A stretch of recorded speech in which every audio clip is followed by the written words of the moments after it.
All right, so we're back. We are back. We are rebranded. So I never left. We are now the Unreliable Prem Pod because VAR is more consistent than we are at recording a podcast. We've only got four ACLs between three of us. Upgrade as well. Got some new recruits. We have the Polish Prince himself, Raf Konkowski. How you doing? That's right. The World Series you're used to this. John Duggan will be down in a minute. Yeah. Kids on the pitch. Straight from Poland, Ohio, representing. I want to dive straight in and talk about Liverpool because me being a Man United fan and we're shite. So I want to dive straight in and go, what is going on? That's why we haven't done this. That's why we haven't done this for about 5 months. We have to talk about it. What is going on, Mark? Go on. What's going on? I don't know. I mean, after the signings in the summer, you thought it was going to be, another like dream season, just going to kick on from winning the Prem last year, and it just hasn't turned out that way, has it? Bit like when you go on FIFA career mode and take the budget off and sign whoever you want. And whoever you want. Yeah, it usually works out on FIFA, but it just hasn't been able to gel so far this year. So I mean, there's got to be something deeper. I mean, with a Jota thing, that's got to be a part of it for sure. Because it's just psychologically, it fucking sucks. But yeah, I mean, I don't know. It's weird. Even as a United fan, like it's weird. Yeah, I mean, you can't explain it, and obviously there's nothing harder than being able to win a Prem and then have all that like hype and then be able to get right back up and go again. But you thought like with the new signings, like they'll be able to kick on. But I mean, they've signed a lot of different players coming in, young players as well. I know even Sakirkes has received a lot of shit, but he's a young player coming in, and expected to make that step up straight away. Isak didn't have a preseason at all, so he's obviously come in. He's been struggling not only for Liverpool, but even when he's been playing for Sweden as well. So it's tough. Yeah, obviously, even when we won the first 5 games, didn't play well. It was scraping through, and it was always like on the tipping point that it was going to turn. And then it, as soon as we lost that first one last minute, I can't remember if it was Chelsea we lost to first or what. It just downhill from there. Yeah, I was going to say that the form hasn't been great. And the first 5, winning what scored the most goals in the last 10 minutes of the games in the first 5 games of the Premier League history or something like that. Not sustainable, is it? No, it's definitely not. But has he lost the dressing room? Don't know what we've got. One of the best coaches in the Whitfield with us today. So what do you think? Has Slot lost the dressing room? I think it comes down to, and we can all agree, this is a team sport, right? So you can have a lot of superstars, and doesn't mean they're going to gel together and play. So I think it's a different coaching style from before. And I mean, they got a lot of good players. It's just sometimes you watch them and it's like they're just not gelling together. You know what I mean? Yeah. So, I mean, and there's still a lot of time left to at least maybe make the top 4, obviously. So maybe they can turn it around. But I mean, they already have 6, 7 losses in EPL, 2 ties, 6, 7 losses. It's not a good start because last year they had total of 2 losses maybe. Yeah, I mean, ran away with it earlier on. And then a couple. Yeah, at the end. So, I mean, they had it won already. So, anything's possible. Well, and what's nice, it's a close race this year. It's not like you have one team. In the past, you got Man City, where they'd be ahead out of it. Yeah, I mean, okay, they had it won early. Now, you have Arsenal in there. I think. That would beat them the other day. Yeah, Man City's second. Chelsea. I mean, so it's... and they're only 3 points away from being in the top 4, right? So I mean, it's somewhere up there, right? Yeah, you look at the league right now. You look at the league right now. Arsenal are on 33 points, City are on 31, Villa 30, Palace 26, and then Chelsea, United are on 25, Everton 24. Man must have Everton above you right now. Yeah, I mean, even United, they obviously won today, but there was a point where they were drawing, then they would have been on the same points as Liverpool, even though United have turned it around. Liverpool are having the worst season ever, and there was a point today where they were on the same points. From 5th place to 14th, 6 points difference. Yeah, it's mad. It's crazy. And there's so many games in the around this Christmas period now that the table's just going to keep flipping and flopping. Every single Yeah. game's just going to spit out a new, a new league table, some new standings. But even Well, if no, you look, not- but even if you look at obviously Liverpool squad and obviously brought in a lot of guys, but like, you look at like players that, have been around like Canate. Like Canate this season has been nothing short of shambles, really. And, again, there's as Raf said, there's a lot of new players coming in. So being able to gel together is, it's always going to be tough. But, the guys that you relied on, last season who you knew were going to be the 7, 8, 9 out of 10s consistently just haven't been consistent. Dom's been playing at right back. That takes something out of the midfield. Verge hasn't been spectacular this season. good at Alisson's been twerking. out. Huh? He's been good at twerking.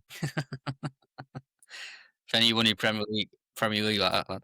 Yeah, and then obviously, I know you want to come on to it. So the main man, Mohamed Salah. Yeah, I mean, I want to just go on. Give me your thoughts before I rebuttal against it and talk about it. Didn't he just sign a big contract last year? Mhm. It's unfortunate because it happens in the NFL here in America, right?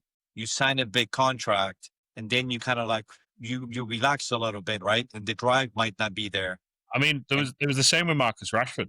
Yeah. Rashford did the same for United. Yeah, so I mean, he's having a tough time this year, right? So maybe mentally, he got the contract, he got the guarantee, and now he can just relax. Where last year he was fighting for new contracts.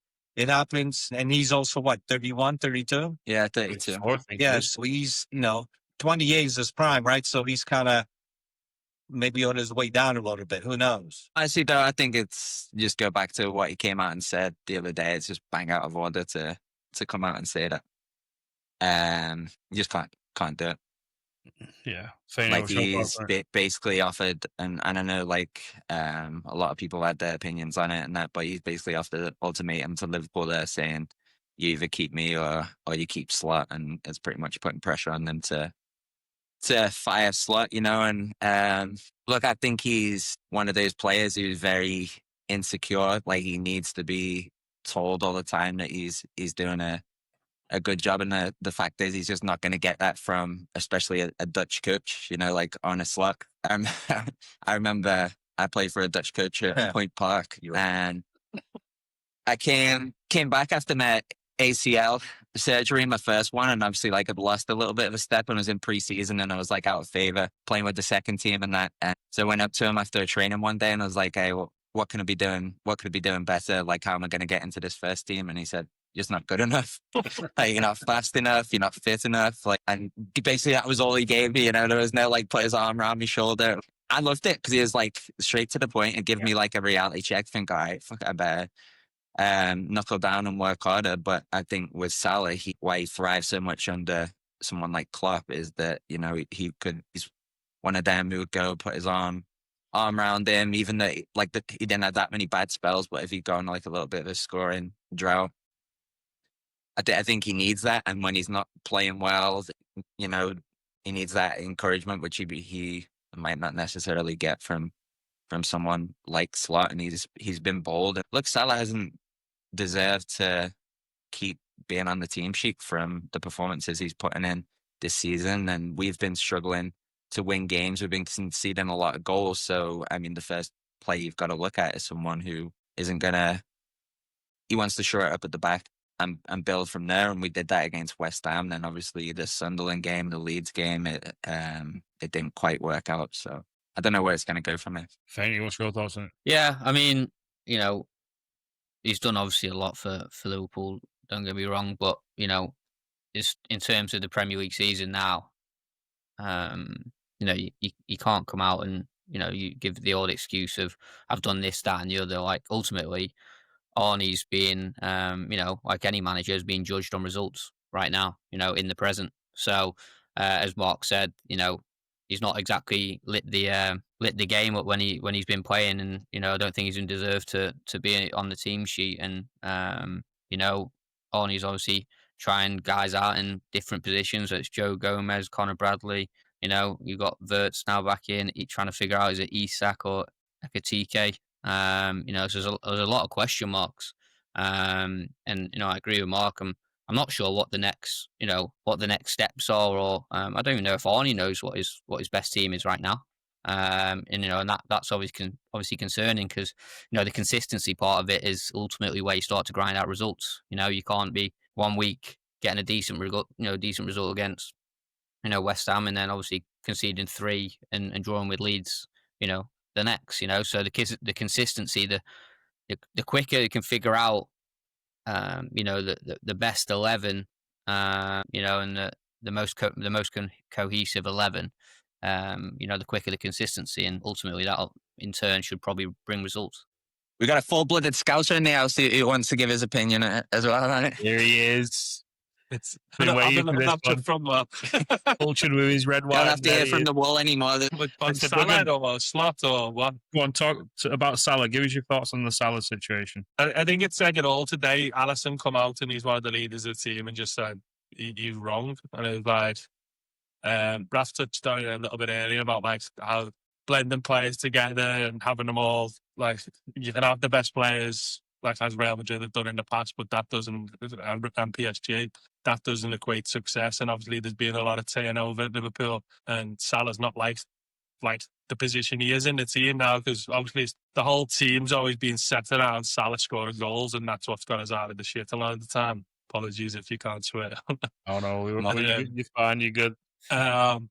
So, and I think it still is this year. The problem comes because Salah's not scoring goals, and I think a lot of that comes from us lacking the attacking output that we have last year. Like, Van Dijk's the only player at the back who's got the ability to spray a 50, 60-yard ball over the top. So teams are able to creep up a little bit higher, especially when it's not Van Dijk on the ball, because they know they're not going to be hit behind from the runners. And it's like, we're missing Trent's attacking output so much this season. It's like we're struggling to create much. Obviously, that's why Wirtz was brought in to be that focal point, but he hasn't hit the ground running, which you can expect that from a young player. Like, he's moving to a new country and he's got to be given time. But at a big club like Liverpool, and you've seen it the same with United, players tend to get that little bit more harsh criticism, especially if they come in for big fees. And it's like, and that's obviously, going back to the Salah point, it's had that knock-on effect on Salah, where he's probably feeling the pressure to score the goals because he's actually not come in and set the world alight. Like, I think Atletico has been absolutely brilliant, and he's been so unlucky to be missing out on games, whether that's because he's a bit younger and they're trying to protect him a little bit by not playing many games. But I just think, like, Salah's got to go now. Like, he has laid down the gauntlet, and to be honest, I don't believe it's fully him. I know his agent's quite crafty and done well to get him removed. They've thought about that, and whether he said that in the interview or that was going to come out after the game in a written statement, that was always going to happen. So he's got to go. I think it'll benefit us because we should get money for him. We won't get as much as we will because clubs know that he's got to go, but he'd probably go to Saudi and be the face of their World Cup campaign now. It's a shame though, isn't it? Like, I mean, for him, if he does go out like that, and if Brighton's the last game, he goes to AFCON and then doesn't come back, like, it's a shame for him. I think the writing was on the wall even last year with the whole contract thing. He could have gone out like that. He came out and spoke at the wrong times when we were on the charge for the league, and that could have negatively impacted us then. So I think from there the writing was on the wall, and it was a little bit of a tough time now, and it's one of the only times he's really come out and spoke to the media is when it's all about him. It's never been all about the team and coming out and saying we need to be better. Like, he could have after the other day, he would say, he might not agree with Slot.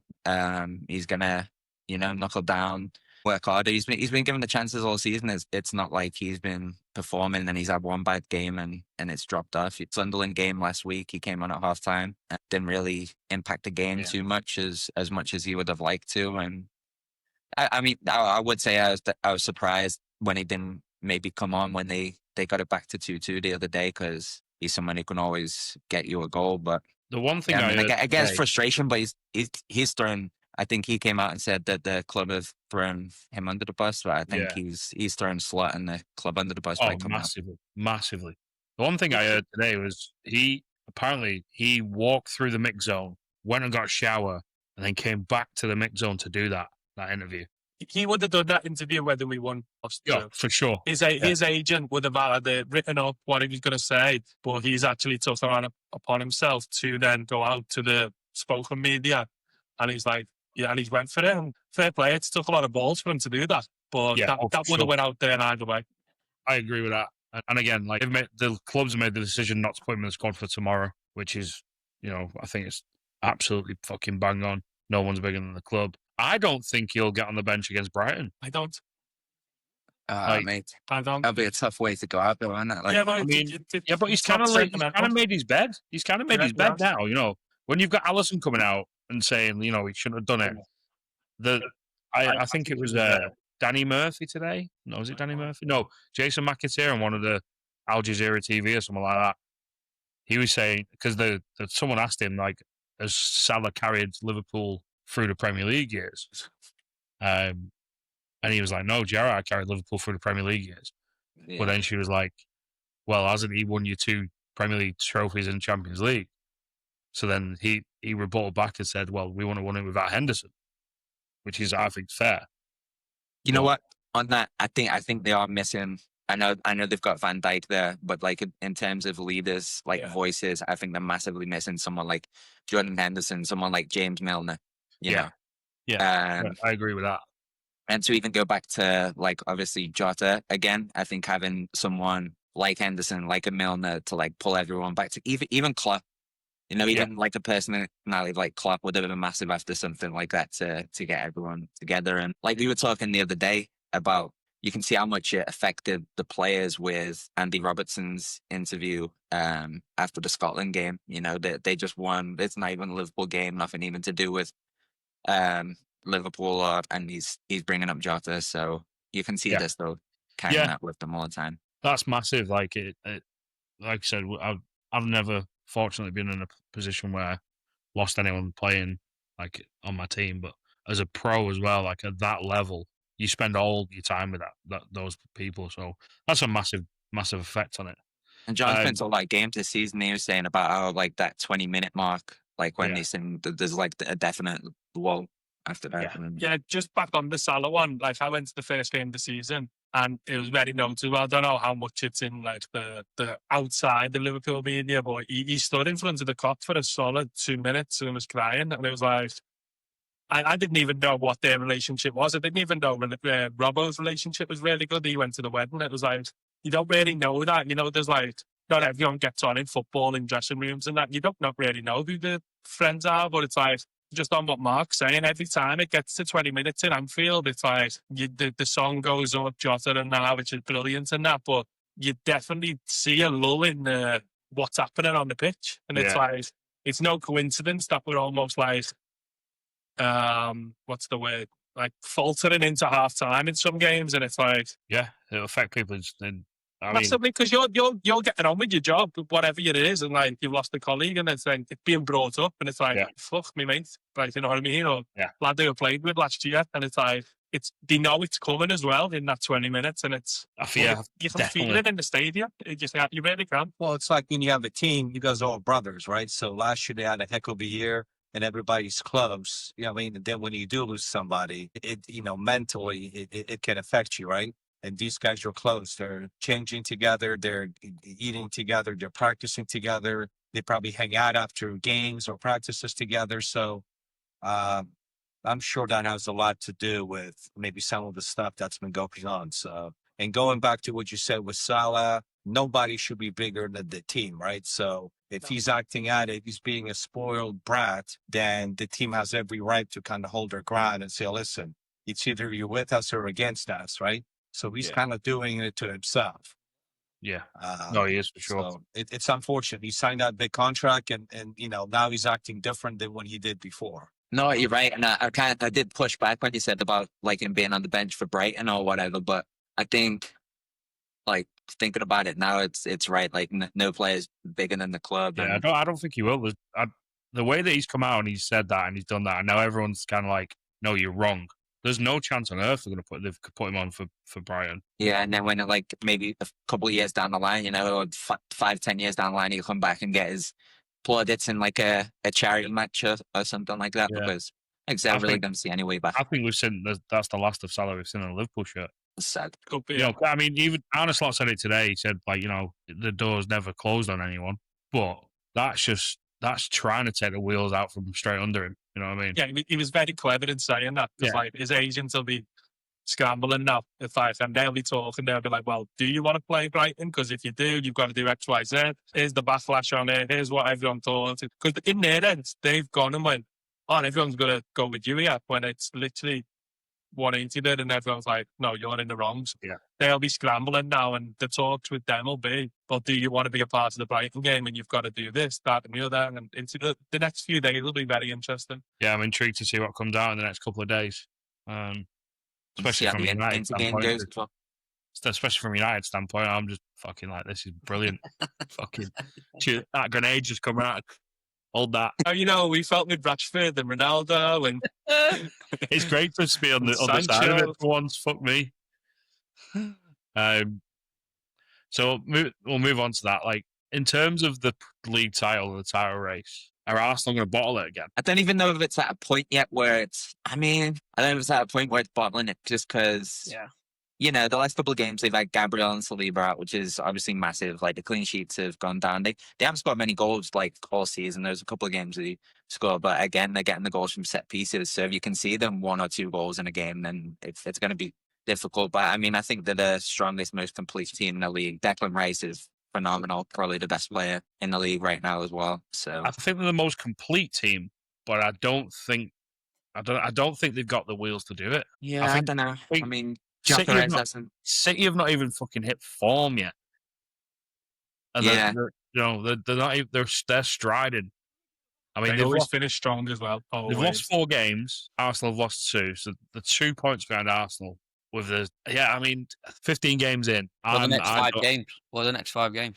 Who for Arsenal? For both City and Arsenal. Arsenal have got a good run, if I remember rightly. Arsenal they play. In the next 5 league games, they've got Wolves, Everton, Brighton, Villa, Bournemouth. Villa again. With a Crystal Palace. Yeah, I used to play Wolves again in December. Yeah, with a Crystal Palace EFL Cup quarterfinal mixed in there. So they're going to beat Wolves because they are fucking dog shit. Everton's a tough game at Everton. Yeah, it's not a given. And then they've got Palace in the Cup. Then they've got Brighton and Villa. And Bournemouth have kind of slipped off a little bit. But then it's Liverpool January 8th. There's your next 6 league games. Yeah, this is a season for them, isn't it? They have to win it, but City are only a couple points behind. Is there anyone else that could? Villa got only 3 points. Mate, Villa I got bastard for putting a bet on Villa at the start of the season over 100-1. City's next 5 games, you've got Palace, West. What did you say? Go on. He said he's got a bet on Villa to win the league. I was just saying, is there anyone else who could win it? Don't see United. No, I'm not going to say United. Palace, Chelsea, Sunderland. I mean, if Chelsea are fucking going through, I might as well throw United out in the ring. Jesus Christ. But it could go on it take as a Haaland injury and an Arsenal blow up, which are not out the realms of possibility. Yeah. City's next 5 games: Palace on Sunday, West Ham at home, Forest away, Sunderland away, Chelsea at home. Should be looking at 15 points there. So I think Palace is a tough place to go to win. They'll beat West Ham at home, probably beat Forest away, beat Sunderland at Sunderland's, hit or miss, depending on what Sunderland turns out, and then Chelsea at home. So yeah, it's it's mental of Villa. Yeah, flying under the radar a bit. So here's a serious question, guys. Go on, Raf. What are the chances of the Wolves winning EPL? Who? Wolves. Yes. Wolves right now. This season or ever? Well, this season, I put 50 pesos on them to win 4 games, and I still have a chance. I don't think they'll win fucking 4 games all season. 2 points. I'll give you 100,000-1. Yeah. I'll give you my house. I'll give you everything. Yeah, top tier. Failure physio. Top tier. So what you're saying, there's still a chance. There's always a chance. Mathematically, There's not a chance. They're 31 points off the top of the league right now. You won already. Yeah, and I think it's those 2. I think it's Arsenal, City in the absolute power race. Villa, your outside candidates, they're going to hit a lull. Palace are going to drop off. I think they'll struggle with having European football as well, later on in the season. Liverpool get the shit together and, 3-4 wins on the bounce and you're back up in 4th place. Like it's not fucking, it's not done and dusted. But I think the two teams going for it will be Arsenal City again. And just the staying power of Man City and how to get stronger over the season is, I think it's in their fucking, in their debts to lose, I think.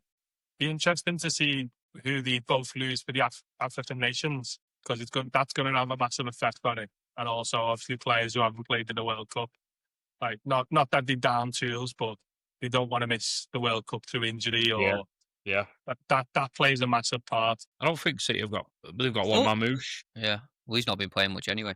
I swear I heard at the weekend Sunderland had a fair few. Sunderland got like 7. Yeah, like that could be absolute bloody.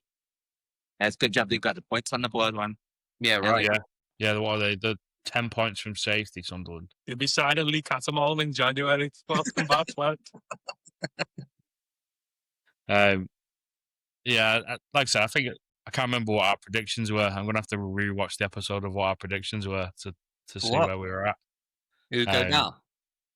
Who'd go down and who's gonna win it? No, everyone had Liverpool except me. I had Arsenal. You had Arsenal. Oh, you did. You did remember that.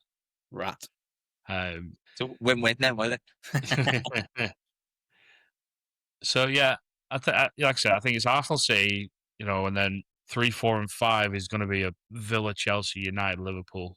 Looking at that, competitive, what you want, innit?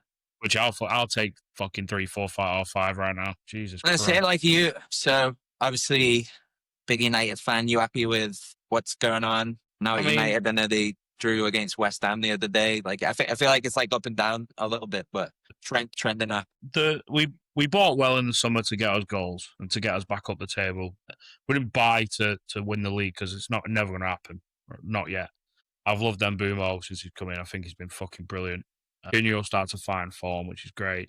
No, that Sesko got injured because he's not scoring a lot of goals. He scored 2, got an assist, but the stuff he does off the ball gives Mbumo and Cunha and Ahmad so much fucking room on, and because he's 6'5" and he's always got 2 defenders around him. It gives them loads of space to be able to play in. I'm a bit on the fence right now. I don't know. I'm happy because we're back up there essentially, but the football's fucking diabolical. It's shite. It's like I'm watching me and you play centre mid right now, Mark. With fucking Casemiro. With one leg. Jesus, that is bad. You've got your one leg in your caravan, and I'm just fat and old. Like there was a couple of moments today in the Wolves game where they've made one pass through Bruno and Casemiro, and I'm like, that can't happen. And every United fan's saying, this midfield 2 is not working, but he's sticking to his guns.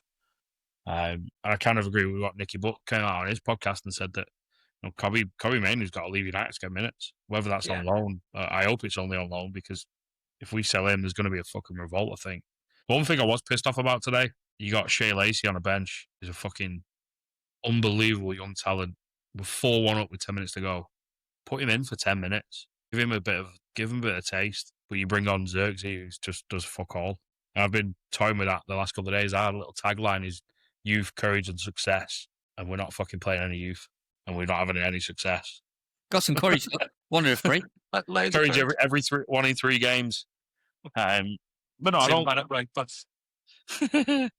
I think Delo is the worst footballer in the fucking world. I hate that cunt. Who? Delo. Oh, yeah. I'm going to die on that hill. He's fucking terrible. I'm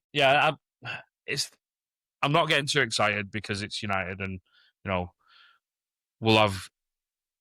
There's been 2 games this year that I thought was absolutely diabolical. It was the Grimsby League Cup game, and then Everton at home was fucking awful. That was probably the worst game of football I've watched from a United fan. That Grimsby one, I mean, he must have been close to being done after that.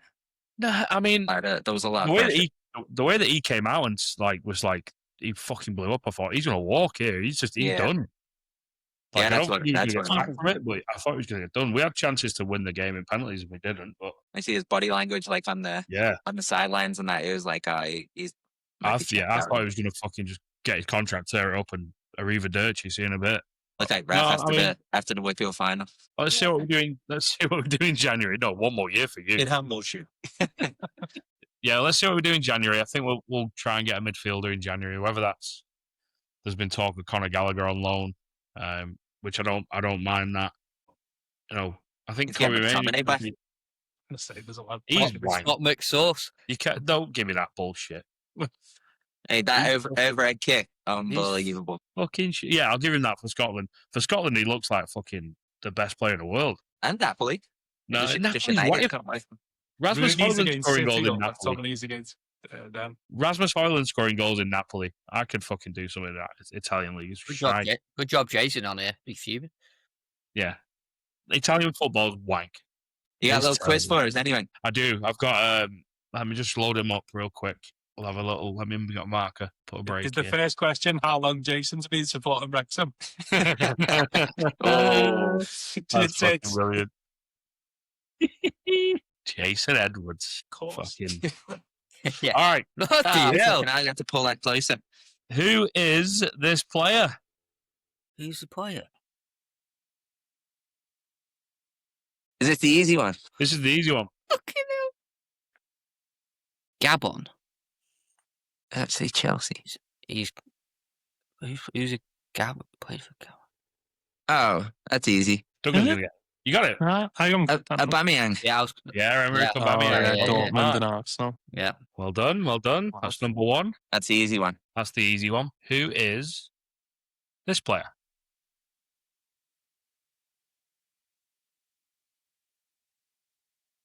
Monaco. João Pedro? Not João Pedro. What's his name now? Don't put your phone down, you cheat. Ruben Neves. No, it can't be him. Who's another Wolves player? Portuguese Wolves player. Yeah, Neves. I was thinking. Doing the against Went back to Braga this year. centre back. 2023 went back to Braga. No, 2023. I can't see it. No, well, he's got 5 goals. Is he like a Centre back. left back or centre back? Portuguese. Come on, right? What you got? Got any clues? It's Portuguese. Yes, lad. Centre mid, Centre mid. Oh, Moutinho. João Moutinho. Nice mark. And then the last one. Who is this player? Bournemouth. Kills for 5. Was he Swedish? Danish? Danish. I think he's Danish. Look, you see how small it is on my phone here? I can't see anything. Marky 21. He's Swedish. Swedish. They're all over there. There's a bridge that connects them. I went to Malmo and Copenhagen.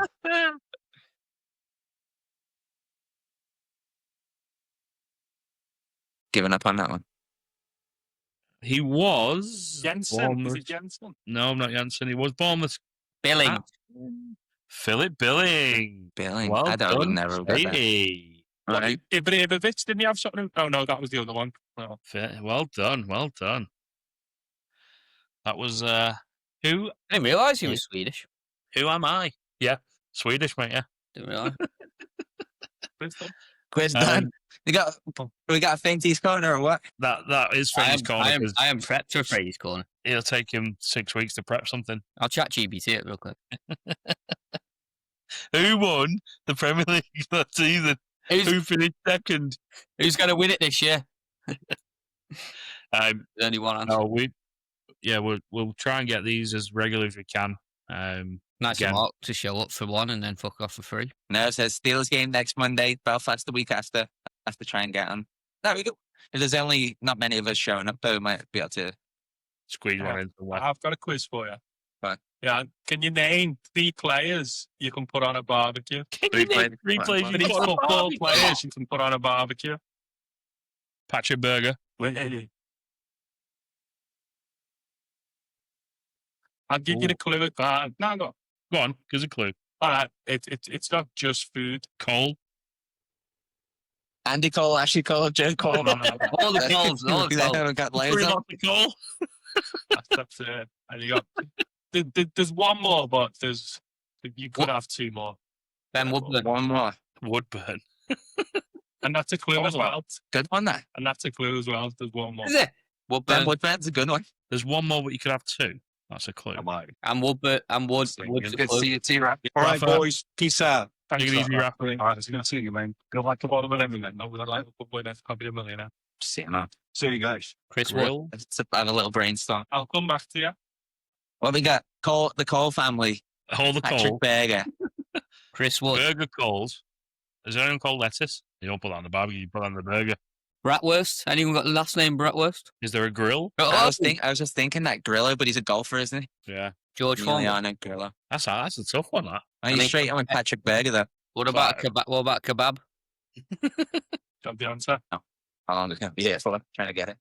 I think a while. I think you'll get one of them. One of the two if I give you the clue. Go on. You say One of the clues is one of them's a female footballer, famous. A famous female footballer. And the other one played for Man City. What era? Female was from this country and in the 90s.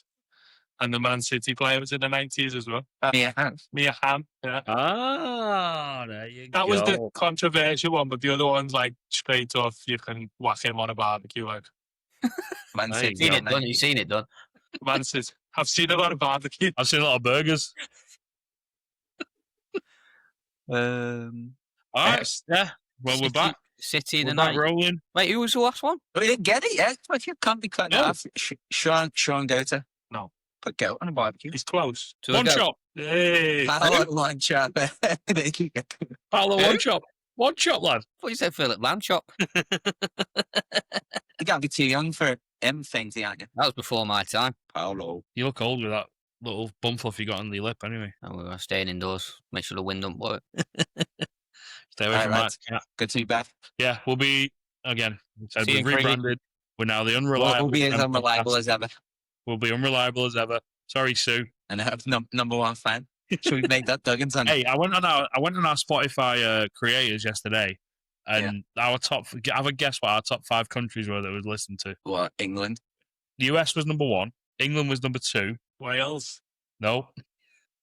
Finland was number 3. Wow. Denmark was 4, and China was 5. China! Massive That's why you China. put Billing in, isn't it? We're fucking massive in China. Massive Yeah. in China. All right, until next week. All right, boys. Thank you for watching this week's episode of the Unreliable Prem Pod. We can't promise we'll be back next week, but comment, like, subscribe, follow our socials. We'll hopefully see you next week.